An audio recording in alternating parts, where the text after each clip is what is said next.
Hello ninjas and ninjas, welcome back to the Exposure Ninja Digital Marketing Podcast. Yes, we have returned after some time off this summer and we're back with a bang. In this episode, I'm joined by Dale Davies, the head of digital strategy at Exposure Ninja, and he's going to be taking us through Google's massive game-changing updates around Medic and also the birthday update, which are all focused on something called EAT, Expertise, Authority and Trust.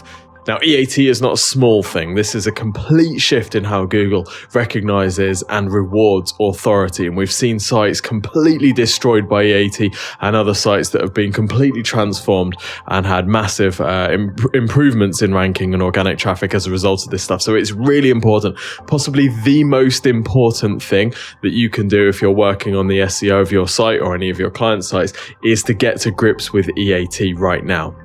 So Dale's going to take us and show us behind the scenes of some sites that have been hammered by EAT and also explain how you can benefit from EAT, give you a checklist that you can follow to apply to your own website. So this topic is something that Dale actually covered in our Dominate 2019 live event, which we hosted in London at the end of October. It was a fantastic day. The average feedback score was 9.5. That's 9.5 out of 10, not 9.5 out of 100.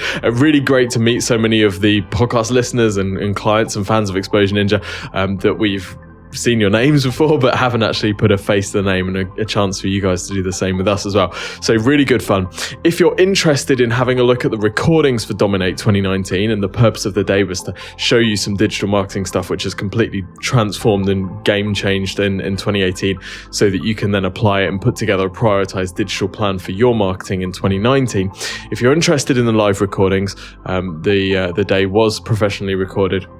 So if you go to exposureninja.com/dominate, you can have a look at the recordings there. Really good day though, and feedback was fantastic. So without further ado, I'm going to introduce Dale Davies from Exposure Ninja, and you'll also want to check out the show notes for this episode over at exposureninja.com/podcast, as Dale has prepared a beautiful EAT checklist that you can follow. So enjoy the show.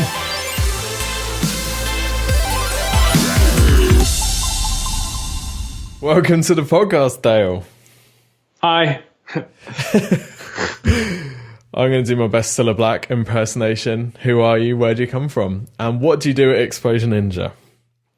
Wait, hang on. Is this a test? No, this is the podcast. Okay, fantastic. It's now back and more informal than ever.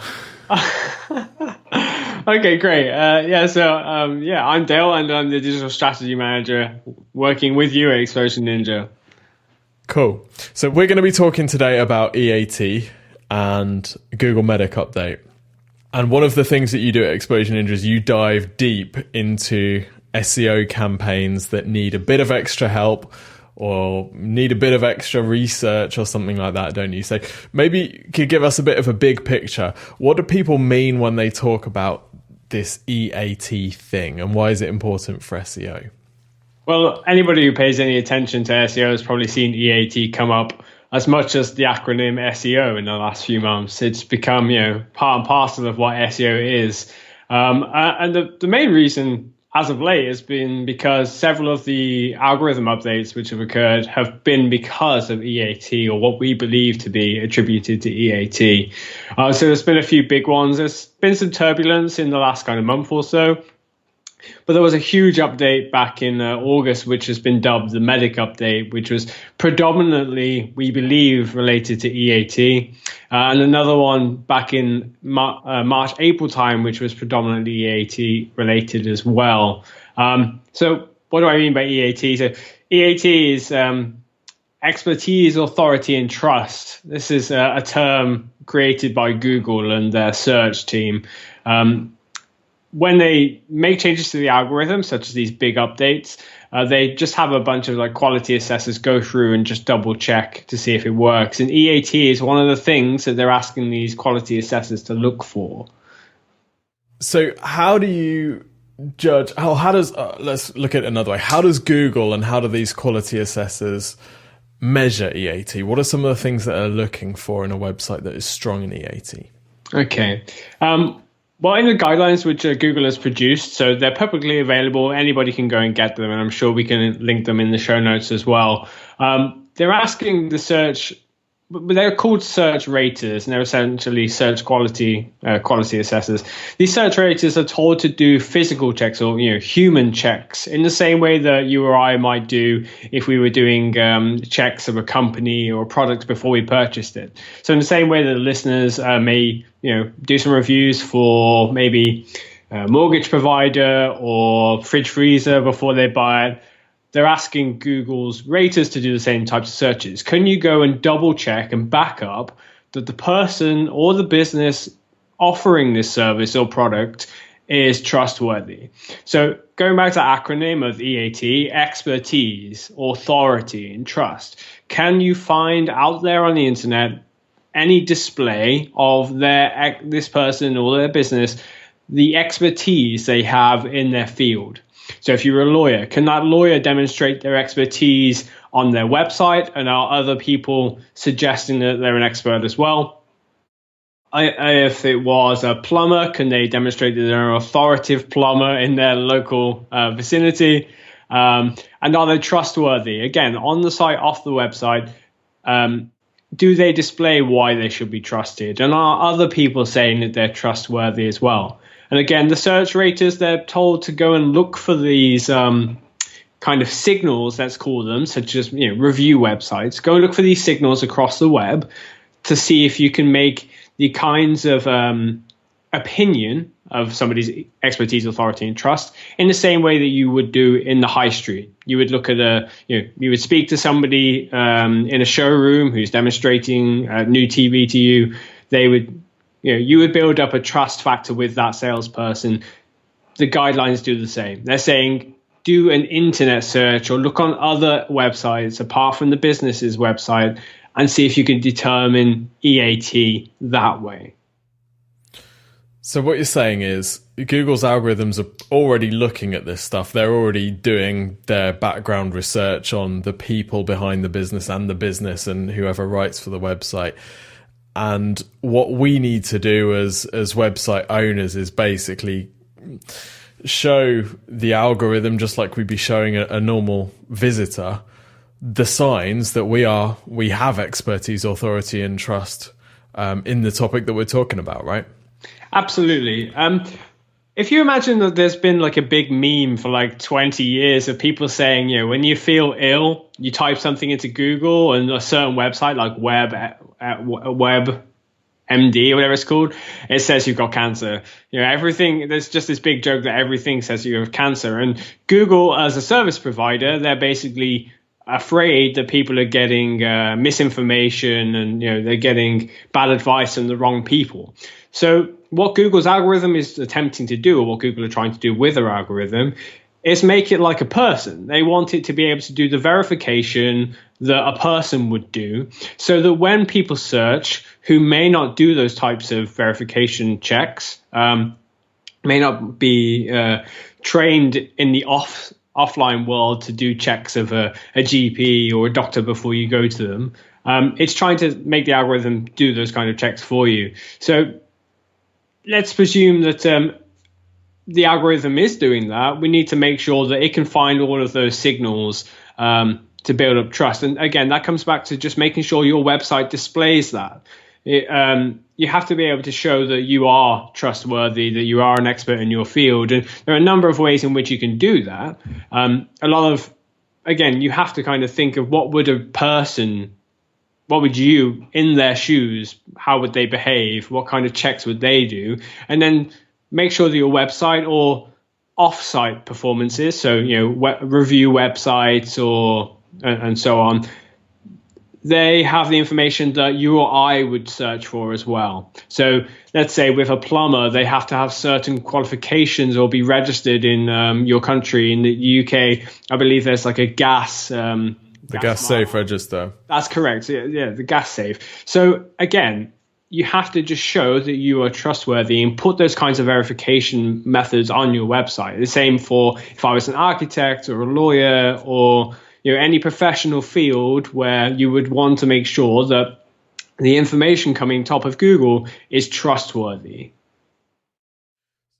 I want to ask you in a second about who's impacted by this stuff. But before that, just so people get the importance of this, what from the sites that you've studied, and I know you've probably studied as many sites as anyone about the impacts of this EAT, what's the difference in some of their performance over the period of time when these EAT roll out? So like, what has it actually meant for some websites, either getting EAT right or getting it wrong? What is meant for a lot of websites who got it wrong when it comes to EAT has been kind of a big disaster. We're talking like businesses revenue just lost. There was one of the biggest websites that's been discussed that's been affected by a lack of EAT, or has been marked by Google to be untrustworthy or selling products which may not be worthy of a person's trust, is called Dr. Axe. It's or DRAXE.com. It's a US-based health like doctor. I believe he is actually certified as a doctor or at least a nutritionist. He sells a lot of courses and supplements and stuff like that. And he's actually had a huge amount of traffic going to his website, built through exhaustive copy. That's articles and guides which have been very well put together. But yeah, he had like a lot of traffic going to the website, and we're talking, traffic in the millions, on a monthly basis, maybe 2 million people coming through to his website.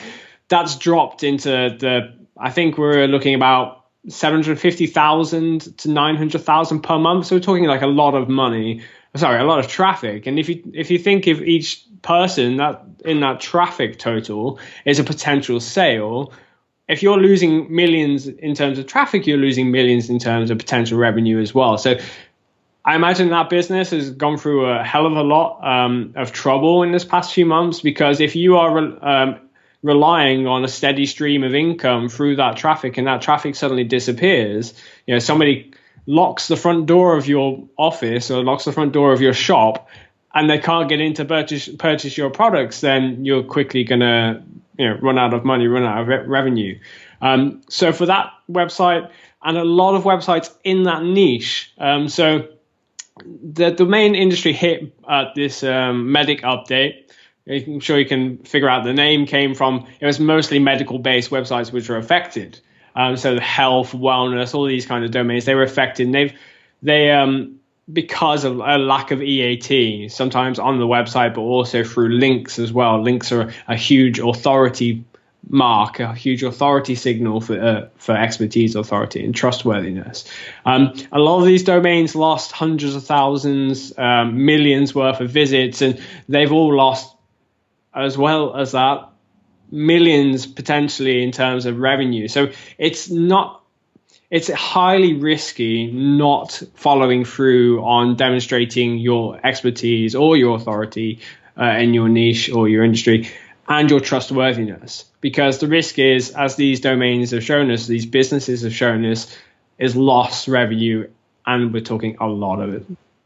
It feels a little like Panda and Penguin when Explosion Ninja started. I think maybe Penguin had just come out or something, and we were doing a lot of our business in the early days was helping companies who had been absolutely decimated by Penguin and needed to look at their digital marketing in a completely different way.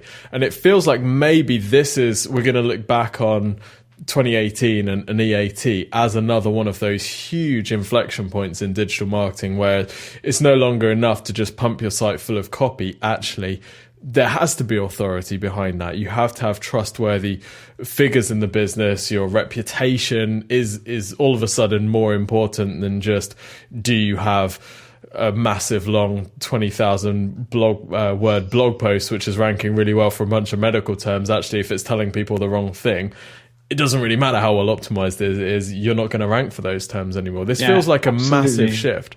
Yeah, it's a huge shift. It seems that Google has figured out a couple of things. It's figured out perhaps how to measure trustworthiness or authority or a personal brand's expertise in a subject field on a more micro level, more granular. Perhaps we believe that they're able to measure links, as an example, with more precision.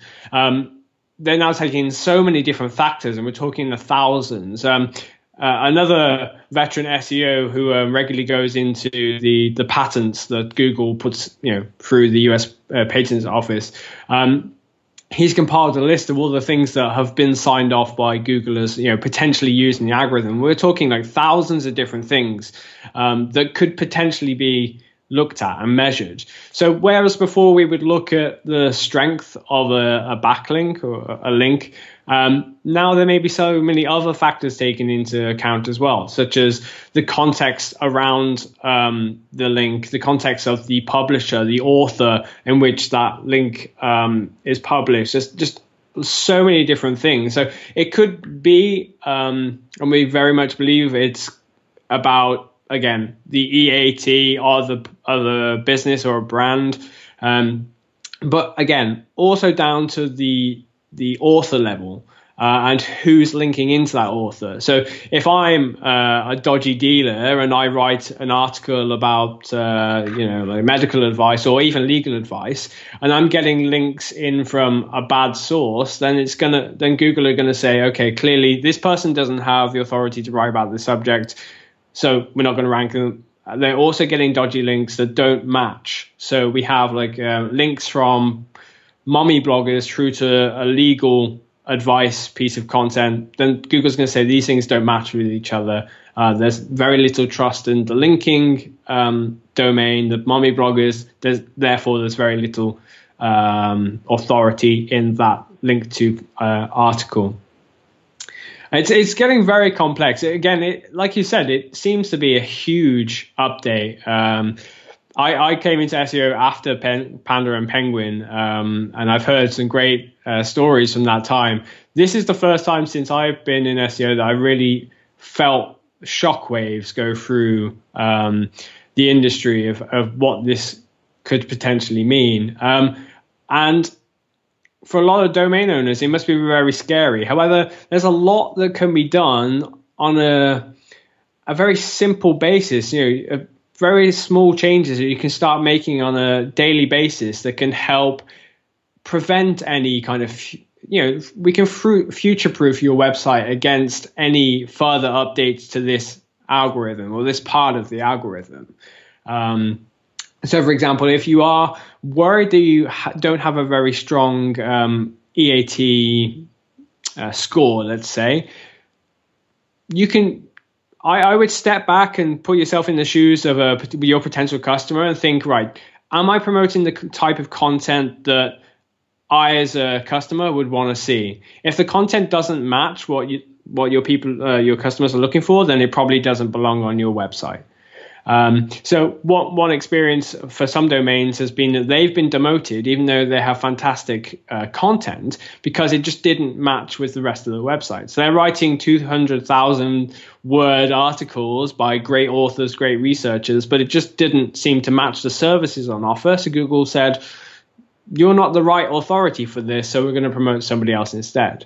So just make sure that your content matches your customer base and the search queries that they're going to be doing. So, put yourself in your customer's shoes, think, what would I search for? And does my domain and the content I offer match that search intent?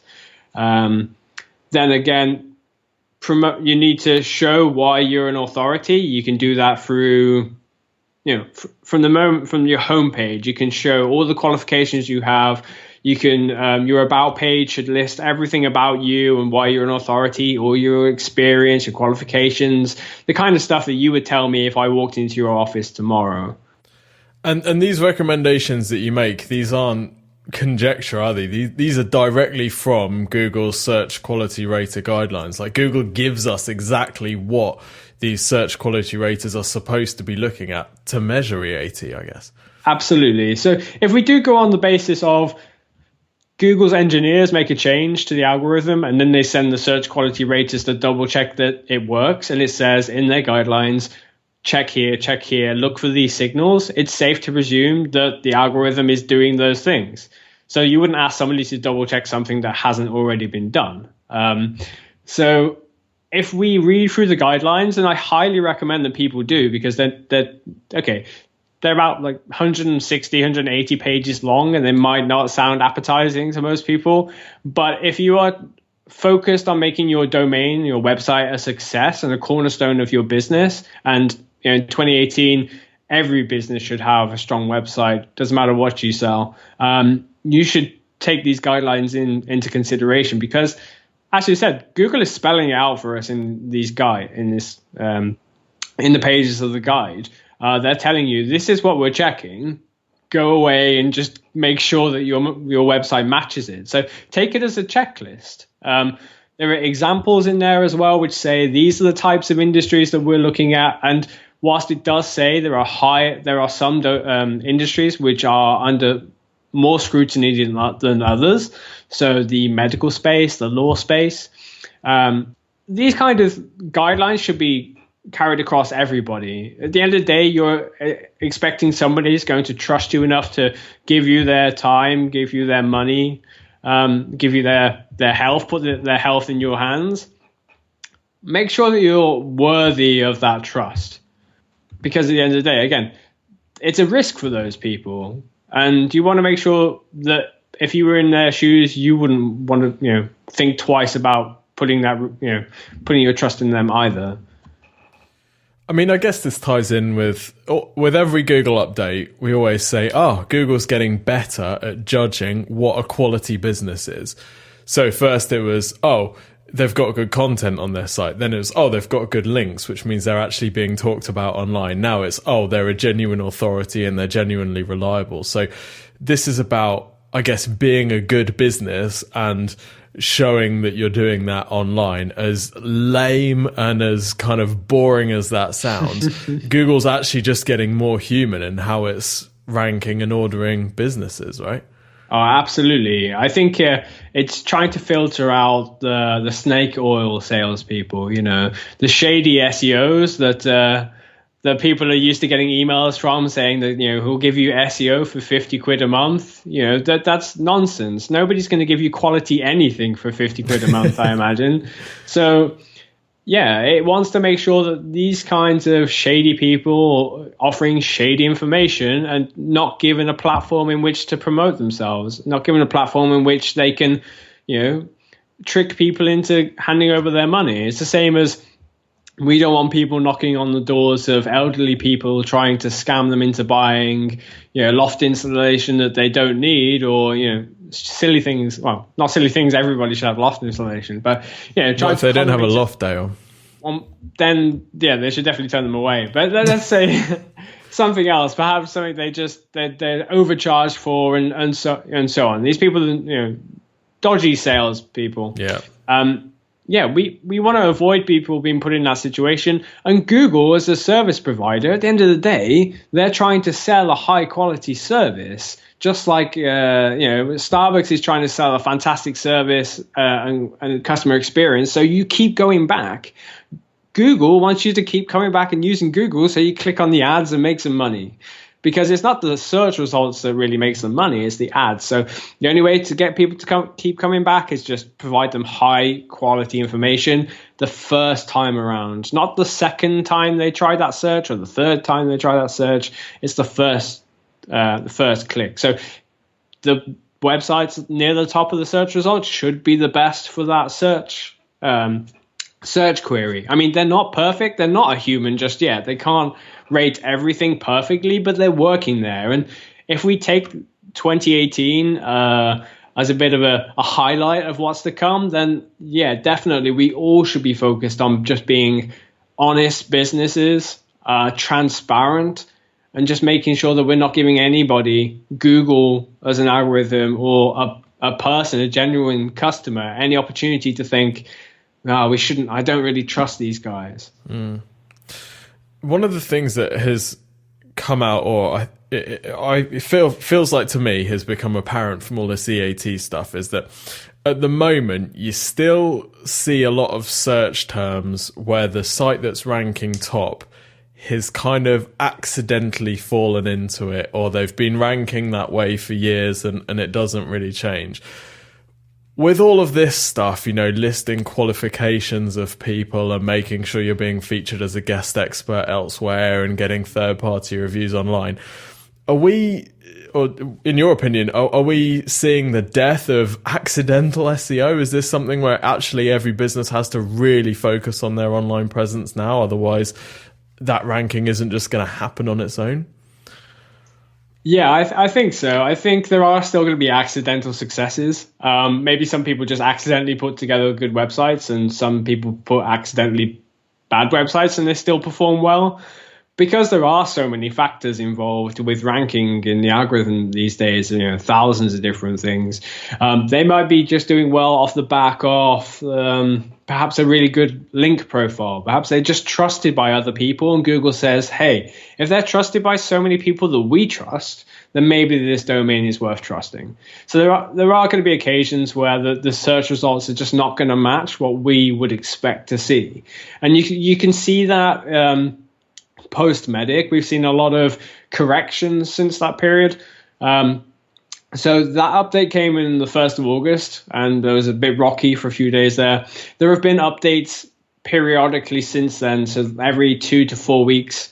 And even there was one on Google's own birthday, their 20th birthday. There was a big bit of turbulence then, which kind of corrected some wrongs. So a few domains which were, they dropped down. They were restored to their previous position because Google just, again, it's an algorithm, it's not a human, so it's going to make mistakes, and they just need to correct those mistakes. So there may be some accidental ranking now. I imagine that over the long term, Google is going to correct that. So it's best that domains or business owners, website owners, they do all they can now to ensure that they future-proof their website. Just don't give Google an opportunity to not rank them.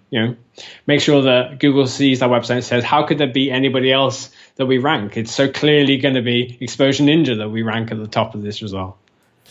So for someone listening then who may or may not have been impacted by a Google algorithm update this year as a result of EAT, what would you suggest are let's say the top 3 things that they should be looking at to kind of EAT proof their business? I know it's not that simple and the algorithm's looking at thousands, but if you blank slate, this website needs some help with EAT, what are the first 3 things that you go to?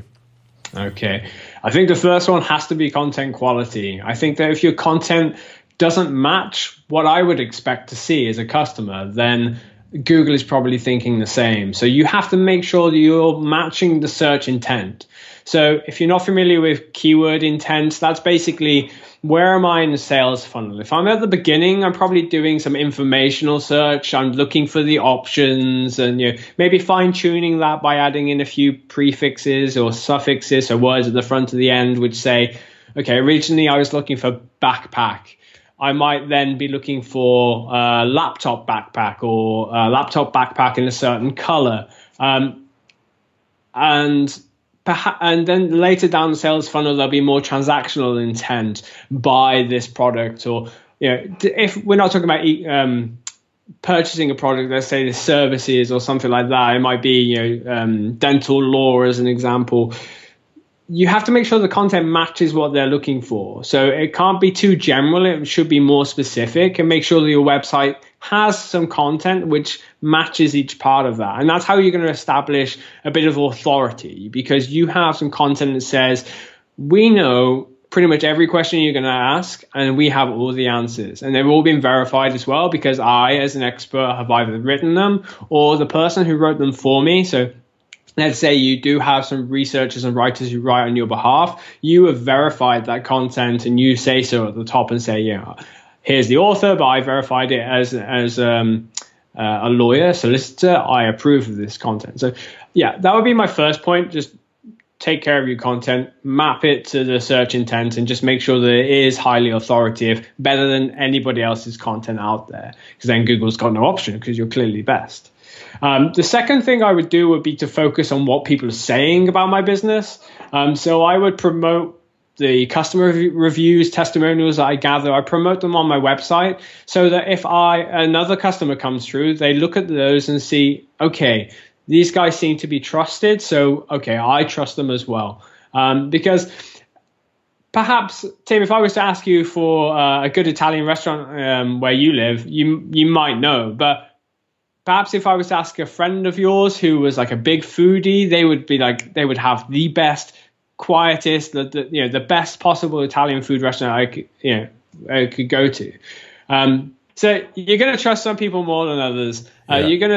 If you go to the right places, if you go to websites where reviews are all on there, you can kind of gain some trust in a business because it's more trustworthy than some others. So do produce and put testimonials and reviews on your own website, but make sure that other people are talking well about you as well. So go to Google My Business, register your business on there, and make sure people are talking about you. But also speak to other people in your industry, perhaps, and see if they would be willing to talk about you as well. If I was in the lawyer space, if there was a lawyers society in my region or something like that, I'd want to make sure that people are talking well about me there as well. So see what you can do to kind of promote your authority there too, and that'll then help with trustworthiness. And you can reach out to your customers and ask them for their reviews and testimonials tomorrow. Fire up your email account, blanket email everybody you know, and just say, hey, would you mind reviewing my website? Reviewing my business after they've had a sale. Not just anybody, but people you sold a product or service to. And then put that on your website, link them through to your Google My Business page or Trustpilot or those kind of trusted review websites. Get people talking about your business, because sentiment really, really helps. Not only me as a person, I'm going to trust all these people, but Google's looking at that as well and looking at that and saying, okay, who's talking about who? Should we trust these people? What's the sentiment like? Is it good? Is it bad? Okay, we'll take that into account. And then the third thing, I would think long and hard about the types of backlinks that I'm creating. So I find it hard to believe that any website is going to have any success without backlinks. A lot of people talk about content is pretty much the only thing you need to worry about in this day and age. The algorithm is so smart. It can analyze text and text sentiment and all that kind of stuff. Yeah, probably can. In fact, I definitely agree. But it's not just that. There's no way. 20 years of algorithm science makes me think that links are still heavily involved with establishing EAT. So again, getting the right links from the right people, getting them from people in your industry, getting them from other people who are trusted by Google. If another website in your industry, let's say you are an electronics e-commerce store, if you have other people in the electronic space linking to you who are also authoritative, they're ranking top for their types of search terms. Let's say if I was to search for reviews of a laptop and a certain website came up as like the Wirecutter, which is a US-based website which does like product reviews. They're highly trusted by Google, and Google ranks them high all the time. A link from them to my business says, wow, Google's going to look at that and say, okay, if this review company loves this brand, then we should love that as well. So focus on getting highly trustworthy links from highly trustworthy people, not just any link. The day of like getting as many links as possible is over and has been for years. It's all about the quality of link, not the quantity. So that would definitely be the third thing I work on. And again, these don't have to be websites that have a lot of traffic, just the right kind of traffic. You know, a small publisher can have like 500 people reading their website every week. It's not many people in comparison to some publishers, but they might be an authority in that space. They might only write about one specific brand of laptops, but they might be the best person writing about that, and you would definitely want to link from them instead of aiming for the Next Web or any of these big publishers. That's awesome. I remember the on our session, our workshop session, Dominate 2019 that we had last week, you showed, and you mentioned it there at the start, about how that medical site, I can't remember if it was a site like prevention.com. I know it wasn't them because they were hammered by medic, but one of those. And what they'd done is they'd gone back through their content, and the content that wasn't attributed to someone with medical expertise, they had a little picture of a medical doctor at the top, and they said edited by, and then they had a link to his profile and his qualifications and all of that. Is that as close as we can get to a shortcut? And I'm really hesitant about using that word, but I know the listeners thinking shortcut.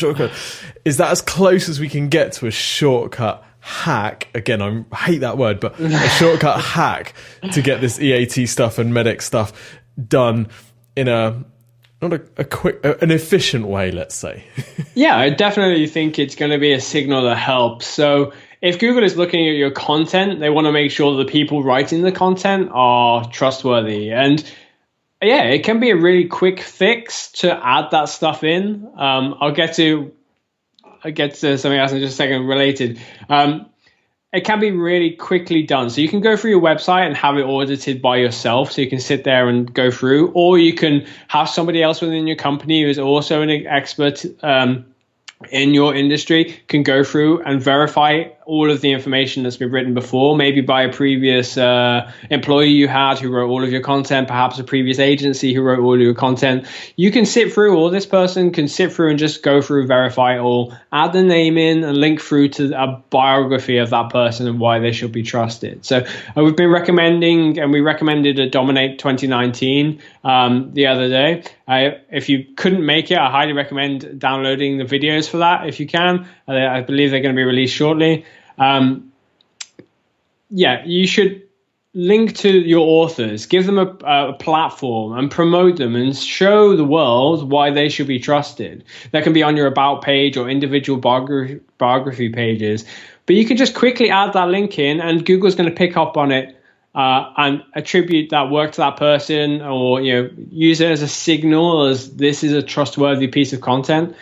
And again, that's a quick fix. I don't think it's going to give quick results, because we've seen with these updates, especially around EAT, they tend to sometimes take a long time to actually deliver. Not a colleague of mine, but somebody else in the industry, she regularly works in EAT, Marie Haynes. She's been on the podcast before. She's an absolute pro when it comes to EAT. And she's shown case studies of her clients where they made EAT recommendations earlier in the year, and they didn't get the overnight results that everybody kind of wishes for, but in the SEO they rarely actually happen. But she saw that eventually, when the updates do come through, because they're generally these core updates, they're called, where they update the core of the algorithm, they tend to just pick up some traffic, pick up some ranking around about that time, instead of, whereas before you could add in a few links and then a few weeks later we'd see the results. With these kind of things with EAT, it tends to be a bit more spread out. So again, I would make some changes today, and they're very quickly done, but don't be too surprised or too concerned if they don't just turn around your ranking overnight. They may do. There have been examples of websites who have fixed their EAT and they have seen an increase in the weeks and the 3 months that follow. But just don't be too surprised if it takes a little while for the next big update to come along. Awesome. Okay, we're going to start wrapping up shortly, but one issue I've got, and it's something that I imagine is going through the mind of the listener. It's when Penguin happened, a lot of questions were asked around this. This all sounds like a hell of a lot of work. It sounds really painful, and I think what you're saying is that there isn't much of a shortcut. What do you say to the person who's just kind of hoping that all this EAT crap is just going to blow over and Fiverr SEO is going to come back, or whatever? I would say reach out to those people who are still hoping for Penguin to blow over. Ask them if they're still waiting for Panda to blow over, and see how the websites are performing now. I imagine that many of those website owners probably eventually kind of turned onto the idea that Panda was here to stay and Penguin is here to stay. If Google's publishing this stuff in their guidelines and it's freely available, I can hardly imagine they're going to just flick the switch and stop measuring this stuff. So EAT is here to stay. It's probably been around for a lot longer than they've been documenting it. So it's nice of them to finally tell us. But I imagine that a lot of people in the SEO world are fairly safe from this stuff anyway, because the recommendations we make as an SEO agency have been, they've ticked all the boxes for as long as I've been around Exposure Ninja. It's all high quality content. We display as much as we can about the business owner, and it all works. So we've seen in our own campaigns it works. We've seen from the campaigns of other people who are strongly invested in EAT, it works for them as well. It's here to stay. So if you do invest in improving your website, and I mean this from improving the customer experience of your website, it's gonna return itself. The investment you make is definitely going to be returned. And again, if you don't do it, you risk being left behind, because there are other companies who will be making these kinds of improvements to their copy. There might be competitors in your space. You saw ranking improvements during the Medic update. Your competitors were hit really hard. They might be working on EAT right now, and the next core update comes along, they might surge, and you might get left behind if you don't continue the good work you've been doing or make improvements on that. So I think it's part and parcel of SEO now, and probably has been for a while. At least for us, we've been working on good quality content for a while. It needs to be part of your strategy going forward. Awesome. Dale, this has been really, really fascinating. Just like your 10 out of 10 rated D19 talk. We're going to link to, you've got a fantastic fantastic EAT/medic checklist, haven't you? Which we'll link to in the show notes. So if people want to go and get those, you can go to exposureninja.com/podcast. Dale, anything to add before we wrap up? No, pretty much just, if you are interested in EAT, there's a What is EAT blog post that came out just recently. I'd highly recommend reading it. If you are interested in how EAT has affected websites in the medic space, but also broader, then my What is the Medic update blog post will also include in the notes too. So please do go read that if you're into algorithms. The checklist, I'd highly recommend it. Just sit down with it tomorrow and just see how many items you can get through. It's not long. It's not complicated. Anybody can do it. Just try and see if you can tick off as many of those tomorrow, if not at least one a day for the next 30 days. And you'll be one step closer to being more optimized for EAT than probably most of your competition. So definitely would recommend downloading that. Thank you so much for your time, Dale. And as always, so grateful for your wisdom. It's my absolute pleasure.